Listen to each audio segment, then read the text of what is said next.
Hola, hoy estaremos hablando acerca de los otros hallazgos no neoplásicos, en especial de la inflamación. Mi nombre es David Uranga, citólogo en ejercicio, y me encuentro aquí para poder acompañarlos a emprender junto a ustedes este viaje del conocimiento. La inflamación es una respuesta biológica del tejido ante una agresión, cuyo objetivo es controlar el daño eliminando el agente causante del mismo y activar la respuesta tisular. En los extendidos citológicos, las reacciones inflamatorias pueden originarse por procesos infecciosos de origen bacteriano, viral, fúngico o parasitarios, o por agentes no infecciosos como lo son los traumatismos mecánicos, sustancias químicas, temperaturas excesivas o radiación ionizante. Citológicamente, la infección presenta una evolución que puede dividirse en tres fases. La fase aguda, que está caracterizada por neutrófilos y un exudado como tal. La fase crónica, donde hay un predominio de linfocitos, macrófagos y células plasmáticas. Y la fase de regeneración o regenerativa, donde hay una proliferación epitelial y activación del tejido de reparación. En el proceso infeccioso recidivante o persistente puede observarse simultáneamente diferentes fases de la inflamación en un mismo extendido citológico. Asimismo, puede identificarse alteraciones citológicas específicas de los genitales por estos agentes causales como corpúsculos de inclusiones virales, efectos citopáticos directos o cambios inducidos por la radiación. En principio hablaremos sobre el proceso que ocurre en la inflamación, ¿no? En primer lugar ocurre un estímulo inicial. Este estímulo inicial va a estar a cargo de diferentes agentes agresores.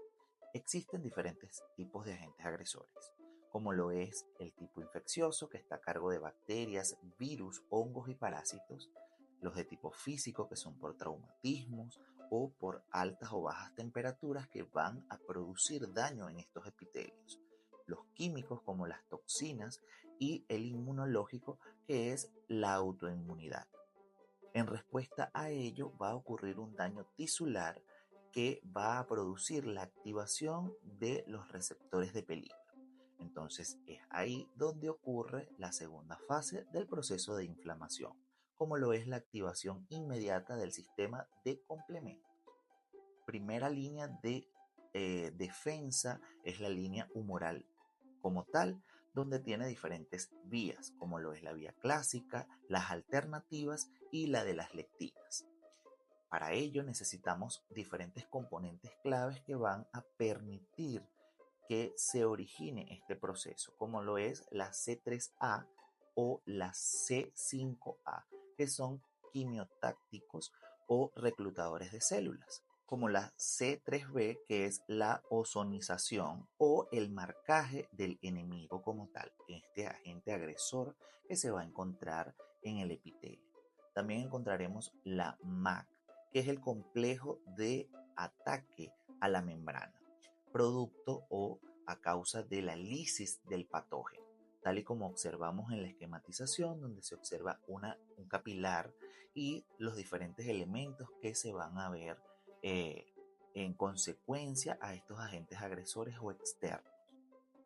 En tercer lugar, hablaremos sobre la liberación de los mediadores inflamatorios locales. Pero, ¿quiénes los liberan? En este caso, los liberan los mastocitos, los macrófagos, las células endoteliales y los neutrófilos. En el caso de los mastocitos, liberan histaminas, que son vasodilatadores y producen el aumento de la permeabilidad capilar. Para los macrófagos existe la liberación de la IL-1 y la TNF-alfa, así como también la IL-6. En el caso de las células endoteliales, estas producirán óxido nítrico y prostaglandina, mientras que los neutrófilos producirán enzimas lisosomales y especies reactivas de oxígeno. En la fase número 4 de este proceso inflamatorio veremos la respuesta local, que es la triada clásica de la inflamación. Pero ¿cuál sería su objetivo? El contener y distribuir al agente iniciando la reparación. Veremos entonces la vasodilatación que va a estar presente, el aumento de permeabilidad vascular y la migración celular, que esto va a ser producto de todas las células y la acción liberadora de todos estos agentes. En quinto lugar, veremos lo que es la respuesta sistémica. Es cuando se activa el cuerpo entero, donde ocurre la señalización que va a viajar por el torrente sanguíneo gracias a las citocinas como la IL-1, IL-6 y la TNF-alfa. Ahí ocurre esta migración y produce entonces la manifestación de diferentes síntomas como el síntoma febril, que va a actuar en el hipotálamo gracias a la citocina IL-1 y PGE2, mientras que la leucocitosis eh, va a producir el aumento de las células blancas en sangre. Es ahí donde vemos que en un proceso inflamatorio, a la hora de observar un examen clínico, se observa la elevación de este tipo de células blancas. Las proteínas en la fase aguda, como el PCR y los fibrinógenos, van a producir eh, estos efectos producto de la misma inflamación se producen en el hígado. Mientras que otro tipo de sintomatologías como la mialgia, el dolor de cabeza en este caso, y somnolencia van a ser productos de la respuesta metabólica general. Por último, hablaremos sobre la fase resolutiva o de cronicidad. La resolución va a estar a cargo de la apoptosis de los neutrófilos, acción de las lipoxinas IL-10 o TGF-beta. También encontraremos lo que conocemos como cronificación, que es la presencia del estímulo, la activación, el mantenimiento de estos macrófagos y linfocitos, así como los procesos de las otras células que acompañan, ¿verdad? Al proceso inflamatorio. La fibrosis y destrucción tisular progresiva, que va a estar a cargo de este proceso inflamatorio con cada una de las señalizaciones. Los signos de activación celular son todos esos mecanismos que tienen las células para defenderse ante los agentes agresores. En principio, veremos cómo estas células se ven transformadas en su morfología, es decir, cambian su estructuración morfológica para poder adaptarse a este entorno. En primer lugar, veremos lo que es el aumento en la variabilidad del tamaño y de la forma de estas células en general, correspondiente a un pleomorfismo celular. Pasa lo mismo con los núcleos de estas células, es decir, que ocurrirá un pleomorfismo a nivel nuclear. Otra de las características que se puede observar en estas células es la hipercromasia de estos núcleos, correspondiente a una elevación tintorial de los mismos, producto de la eucromatina y la heterocromatina que van a estar en juego. También encontraremos en estos extendidos la desproporción que puede existir entre el tamaño de los núcleos y de los citoplasmas, es decir, hay una relación núcleo-citoplasma que es alterada. La aparición de las ondulaciones o la irregularidad de la membrana, aunque es muy leve, empieza a ser notoria en este tipo de extendidos. El aumento del número y del tamaño de los núcleos también es significativo. La aparición de la mitosis y ocasionales multinucleaciones o binucleaciones que van a acompañar a este tipo de procesos inflamatorios y la mayor densidad tintorial en los citoplasmas por el aumento y modificación estructural de los orgánulos propios de la célula. Es aquí donde encontramos entonces la adaptación celular. Las células se relacionan activamente con su medio ambiente, acomodando su funcionabilidad. Los diversos tipos de estrés extracelular que pueden afectar a este tipo de células cuando la célula se encuentra con un estímulo patógeno puede sufrir modificaciones morfológicas alcanzando un nuevo equilibrio, preservando la viabilidad y su función manteniendo un estado estable denominado homeostasis. En la esquematización que encontramos en la presentación veremos los núcleos y los citoplasmas y cómo estos se ven afectados por el mismo proceso que se lleva a cabo a nivel citológico. Puede ocurrir a nivel nuclear que haya una cariólisis, que es la disolución de la membrana de los núcleos. También puede pasar la tupefacción o la degeneración y la cariomegalia del núcleo. Esto producto al aumento del núcleo. La hipercromasia nuclear o de las paredes de los núcleos también es habitual observarla en este tipo de extendidos.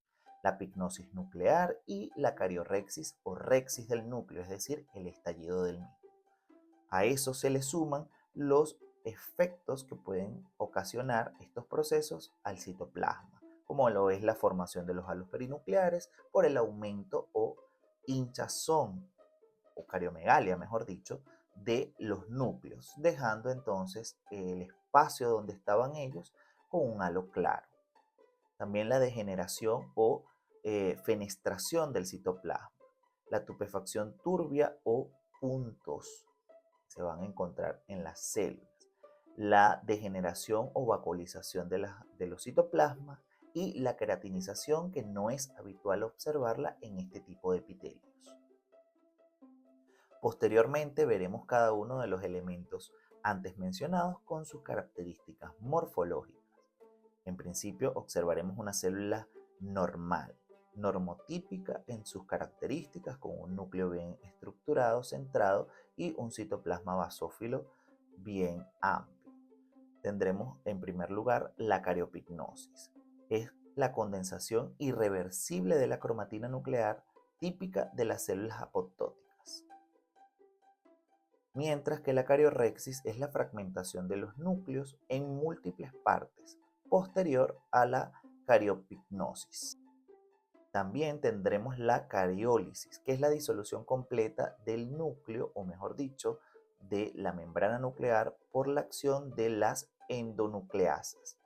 Inicia la necrosis avanzada de estas células, mientras que la fenestración citoplasmática es la aparición de vacuolas o áreas claras en el citoplasma, indicando alteraciones estructurales o procesos degenerativos de estas células. Al hablar de la hinchazón o la cariomegalia de los núcleos, veremos entonces que es el aumento anormal del tamaño de los núcleos asociados a inflamaciones o infecciones virales o cambios neoplásicos. Es decir, que es uno de los criterios que más nos va a llamar la atención. La marginación de la cromatina es la dispersión de la cromatina densa adherida a la membrana de los núcleos, típico en infecciones virales como lo es en el virus del herpes simple. La microvacuolización citoplasmática está presente en pequeñas partes de la célula, donde se ven pequeñas vacuolas en el citoplasma. Sugiere degeneración o actividad metabólica aumentada de estas células, mientras que las células con motas o puntos son células con múltiples vacuolas citoplasmáticas pequeñas. Puede ser producto del pH de la tinción utilizada y que no es viable con el citoplasma de estas células, producto del proceso por el cual esté pasando, también por la distribución de estos puntos y cómo se vean en el citoplasma. Puede también estar asociado a infecciones virales como el virus de papiloma humano. Mientras que la formación de halos perinucleares, como lo decíamos anteriormente, es el espacio claro alrededor del núcleo, ¿verdad? Que va a tener como características este tipo de células que van a tener este proceso inflamatorio donde el núcleo aumenta su tamaño y al disminuirlo nuevamente se va a encontrar ese espacio. También en la literatura vamos a encontrar la cavidad coilocítica como halo perinuclear engrosado. En este caso en particular no hablaremos sobre ello.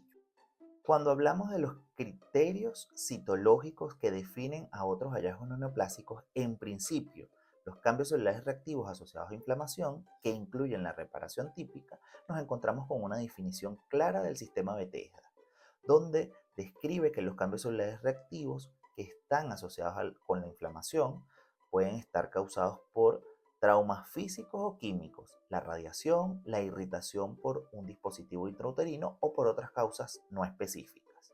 Los cambios celulares reactivos asociados con inflamación también incluyen a la reparación típica.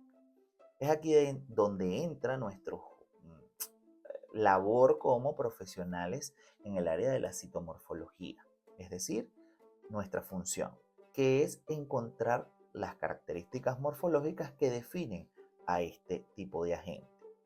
Dentro de los criterios citomorfológicos que encontramos en este tipo de... Dentro de las características citomorfológicas que encontraremos es la ampliación nuclear de un grado variable, es decir, los núcleos normalmente no son... Dentro de las características citomorfológicas que encontraremos es la ampliación de los núcleos, que es variable, y estos núcleos normalmente no se superponen. Las células endocervicales también pueden mostrar un mayor agrandamiento nuclear. ¿Qué quiere decir esto? Que no solamente las células epiteliales son las que van a producir o las que van a tener estos cambios morfológicos, sino que también las células glandulares. Esto nos indica que el cambio celular reactivo no solamente se debe describir en células escamosas, sino también en las células glandulares. Pueden observarse binucleaciones o multinucleaciones que van a ser ocasionales y los contornos nucleares suelen ser suaves, redondos y uniformes.